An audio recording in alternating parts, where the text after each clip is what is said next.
यादों और उसके दिमाग और दिल में जितनी भी चीजें हैं उन सबको एक रोबोट के अंदर ट्रांसफर करना चाहते हैं। जल्दी इनका एक्सपेरिमेंट पूरा हो जाता है। ये रोबोट के अंदर सोल्जर की यादों को, उसके दिल के एहसासों को डाल देते हैं और इसके बाद बैटरी से, करंट से उसे ऑन किया जाता है। इनका एक्सपेरिमेंट कामयाब हो चुका है। इसका मतलब ये है कि इन्होंने एक मरे हुए इंसान की यादों को, उसके दिमाग और दिल की हर एक चीज को एक मशीन, एक रोबोट के अंदर डाल दिया। और जब उस आर्मी ऑफिसर को पता चलता है कि असल में वो मारा जा चुका है और उसका शरीर रोबोट का है, तो ये देखकर वो शॉक्ड हो जाता है और अपने आप पर हमला करके अपने आप को खत्म कर देता है। और इस तरह से इनका एक्सपेरिमेंट कामयाब होने के बाद भी फेल हो जाता है। विलियम का बॉस उसे कहता है कि अगर जल्दी तुमने एक्सपेरिमेंट पूरा नहीं किया तो इस डिपार्टमेंट को हमेशा के लिए बंद कर दिया जाएगा। लेकिन विलियम और उसका दोस्त एड ऐसा नहीं चाहते। विलियम घर आता है जहां पर वो अपनी पत्नी और अपने बच्चों के साथ घूमने के लिए जाता है। दरअसल ये पिकनिक पर जा रहे होते हैं। रास्ते में बारिश होना शुरू हो जाती है। साथ ही इतनी अंधेरी रात में गाड़ी चलाना बहुत मुश्किल होता है और तभी बिजली एक पेड़ पर गिरती है, जिससे पेड़ टूटकर इनकी गाड़ी के ऊपर गिरता है। विलियम की पत्नी की वहीं पर मृत्यु हो जाती है। साथ ही गाड़ी का बैलेंस बिगड़ जाता है, जिससे गाड़ी पानी में गिर जाती है और विलियम के तीनों बच्चों की मृत्यु हो जाती है। विलियम ने आज रात को अपने पूरे परिवार को खो दिया। इस बात से विलियम टूट जाता है और जल्दी वो अपने आप को संभालता और अपने दोस्त एड को कॉल करता है, जो उसके साथ रिसर्च में काम करता है। वो एड से कहता है कि डेटा इकट्ठा करने वाली, यानी कि दिमाग से डेटा निकालने वाली मशीन को लेकर तुम जल्दी से जल्दी मेरे पास आ जाओ। वो एड को अपनी लोकेशन बताता है। एड जल्दी वहां पर पहुंच जाता है और जब वो वहां पर विलियम के परिवार की ऐसी हालत देखता है तो वो शॉक्ड हो जाता है। विलियम एड से कहता है कि मेरे पूरे परिवार के दिमाग से उनका डेटा निकाल लो। हालांकि एड को उसकी बात अच्छे से समझ नहीं आती, लेकिन एड उसके पूरे परिवार के दिमाग से उनका डेटा निकाल लेता है। ये दोनों अपनी लैब में आते हैं जहां पर ये काम करते हैं। वहां पर वो एड को बताता है कि मैं अपनी पूरी फैमिली के क्लोन्स बनाऊंगा, जिनके अंदर मैं उनकी यादें, उनके एहसास को डालूंगा। एड कहता है कि तुम गलती कर रहे हो, आज तक इस तरह का कोई भी एक्सपेरिमेंट कामयाब नहीं हुआ। वैसे भी क्लोन बनाने पर रिस्ट्रिक्शन है, सरकार इसकी इजाजत नहीं देती। लेकिन विलियम अपने परिवार को वापस हासिल करना चाहता है, इसलिए वो एड से कहता है कि मुझे अपने पूरे परिवार के क्लोन्स बनाने होंगे, जिन्हें मैं हूबहू अपने परिवार की शक्ल दूंगा। एड को उसकी बात माननी पड़ती है क्योंकि वो उसका अच्छा दोस्त है। दरअसल विलियम इस तरह के एक्सपेरिमेंट्स को पहले भी कर चुका है, लेकिन इंसानों के ऊपर नहीं बल्कि जानवरों के ऊपर। और इस तरह के क्लोन्स बनाने के लिए उसे 17 दिनों का वक्त चाहिए, जो वो यहाँ लैब में नहीं कर सकते। इसीलिए लैब की जरूरी मशीन लेकर अपने घर पहुंच जाता है, जहाँ सबसे पहले वो अपने पूरे परिवार के क्लोन्स बनाएगा, जिसमें 17 दिन लगेंगे। लेकिन इनके पास क्लोन्स बनाने की मात्र 3 मशीन्स होती हैं, जबकि इन्हें 4 क्लोन्स बनाने हैं क्योंकि 4 लोगों की मृत्यु हुई है। विलियम तय करता है कि वो अपने परिवार के एक सदस्य का क्लोन नहीं बनाएगा, इसीलिए वो सबके नाम एक एक कागज की चिट पर लिखता है और जिसका भी नाम निकलेगा उसका क्लोन नहीं बनेगा। उसकी सबसे छोटी बेटी सोफी का नाम निकलता है, जिससे वो सबसे ज्यादा प्यार करता था, यानी कि अब वो अपनी छोटी बेटी का क्लोन नहीं बना सकता। एड विलियम को बताता है कि अगर 17 दिनों के अंदर बीच में एक बार भी लाइट गई तो क्लोन बनने की प्रक्रिया रुक जाएगी, यानी कि इनका पूरा का पूरा एक्सपेरिमेंट खराब हो जाएगा। इसीलिए विलियम आसपास से बहुत सारी बैटरीज लाता है ताकि क्लोन बनने की प्रक्रिया बीच में ना रुके। एड विलियम से पूछता है कि तुम अपने परिवार को क्या जवाब दोगे? उनके दिमाग में एक्सीडेंट की यादें होंगी, साथ ही तुम्हारी छोटी बेटी की भी। विलियम तय करता है कि वो अपने पूरे परिवार के दिमाग से एक्सीडेंट वाली रात की सारी यादों को मिटा देगा, साथ ही अपनी छोटी बेटी की यादों को भी। और अब वो इस पर काम करना शुरू कर देता है, जिस वजह से वो अपने ऑफिस नहीं जा पा रहा होता। एड जब ऑफिस जाता है तो उसका बॉस पूछता है कि विलियम कहाँ पर है। उसका ऑफिस आना बहुत जरूरी है क्योंकि अगर उसने अपने एक्सपेरिमेंट को पूरा नहीं किया तो हमारे डिपार्टमेंट को बंद कर दिया जाएगा। वहीं विलियम के बच्चों के स्कूल से टीचर घर पर आ जाते हैं क्योंकि वो कई दिनों से स्कूल नहीं जा रहे होते। साथ ही उसकी पत्नी के ऑफिस से भी कॉल आना शुरू हो जाते हैं। विलियम अपनी पत्नी के मोबाइल से सबको मैसेज कर देता है कि मैं अभी सिटी में नहीं हूँ, मैं छुट्टियों पर बाहर गई हूँ, जल्दी वापस आ जाऊंगी।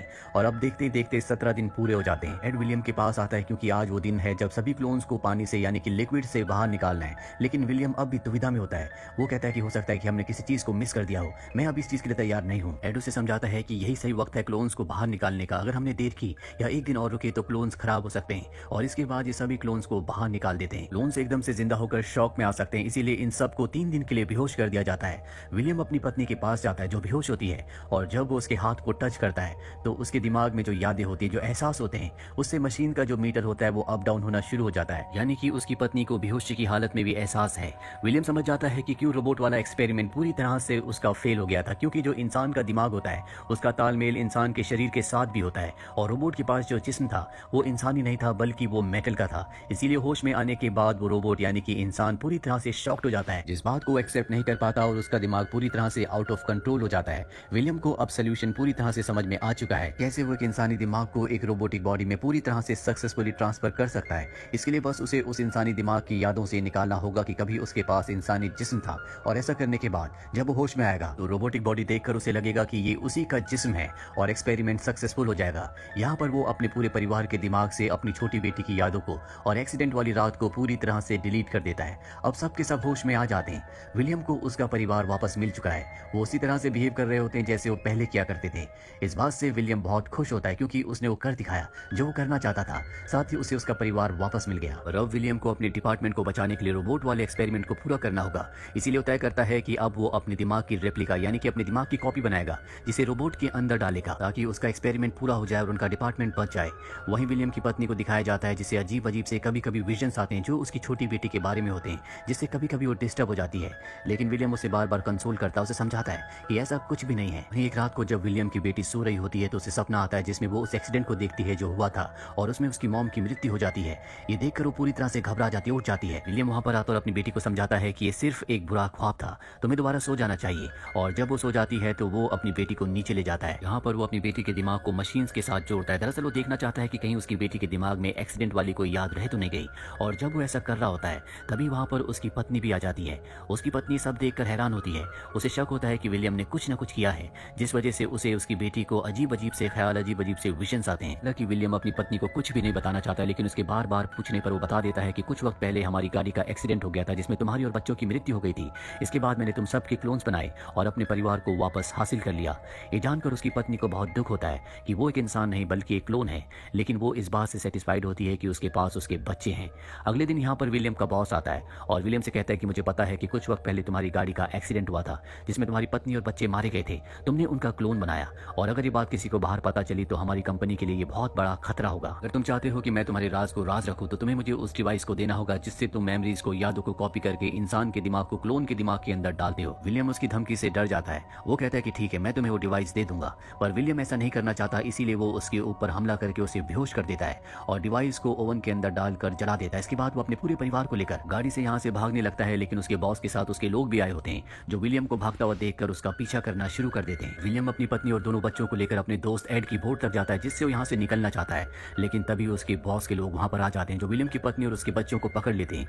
विलियम उस वक्त उनसे दूर होता है, इसीलिए विलियम बच जाता है, पर अब वो अपने पूरे परिवार को बचाना चाहता है। इसीलिए वो अपनी कंपनी में जाता है जहां पर उसके बॉस ने उसकी पत्नी, दोनों बच्चों को और साथ ही उसके दोस्त एड को पकड़ रखा होता है। एड ने डर से अपने बॉस को विलियम के बारे में सब कुछ बता दिया होता है। विलियम का बॉस विलियम को बताता है कि ये जो सारे एक्सपेरिमेंट्स थे ये मेडिकल पर्पस के लिए नहीं थे, बल्कि यूएस की गवर्नमेंट इसे फंड करती है क्योंकि वो यूएस आर्मी के लिए इस तरह के वेपन यानी कि इस तरह के खतरनाक सोल्जर्स बनाना चाहती है और अब तुम्हें वो डिवाइस मुझे दोबारा देना होगा। लेकिन विलियम ऐसा नहीं करना चाहता, इसीलिए वो उसके दोस्त को मार देता है। इसके बाद वो उसके परिवार को भी मारना चाहता है, लेकिन विलियम उसकी शर्त मानने से तैयार हो जाता है और उसके लिए वो डिवाइस बना देता है जिस डिवाइस से वो किसी की भी माइंड की यादों को कॉपी करके किसी दूसरी डिवाइस में या दूसरे रोबोट में या किसी दूसरे इंसान में डाल सकता है। और अब विलियम उस डिवाइस को बनाकर अपने बॉस को दे देता है, जिसके बाद भी उसका बॉस उसके परिवार को मारना चाहता है। पर इससे पहले कि वो ऐसा करता, यहाँ विलियम अपने उस रोबोट को बुला लेता है जिसके दिमाग में उसने अपने दिमाग की कॉपी डाली थी। दरअसल रोबोट को विलियम अपने दिमाग से कंट्रोल कर सकता है। ये रोबोट बहुत ज्यादा खतरनाक होता है, इस पर गोलियों का भी कोई भी असर नहीं होता, इसीलिए विलियम के बॉस के सभी लोगों को मार देता है। विलियम को मौका मिल जाता है और वो अपने परिवार को लेकर यहाँ से भाग जाता है। अपने परिवार को बाहर गाड़ी में छोड़ने के बाद वो वापस अंदर आता है जहाँ पर वो देखता है कि उसका रोबोट उसके बॉस को मारने वाला होता है। दरअसल अब वो बहुत बुरी तरह से जख्मी है।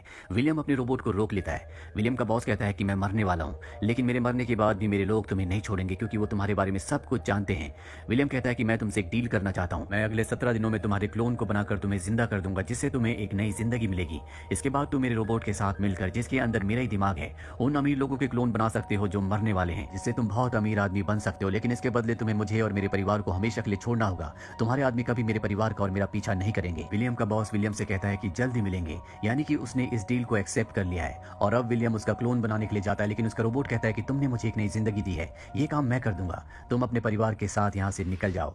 विलियम अपने परिवार के साथ इस जगह से निकल जाता है। वो अपने परिवार के साथ अब समंदर के किनारे रहता है जैसा कि वो हमेशा से चाहता था। वो अपने परिवार के साथ खुश है।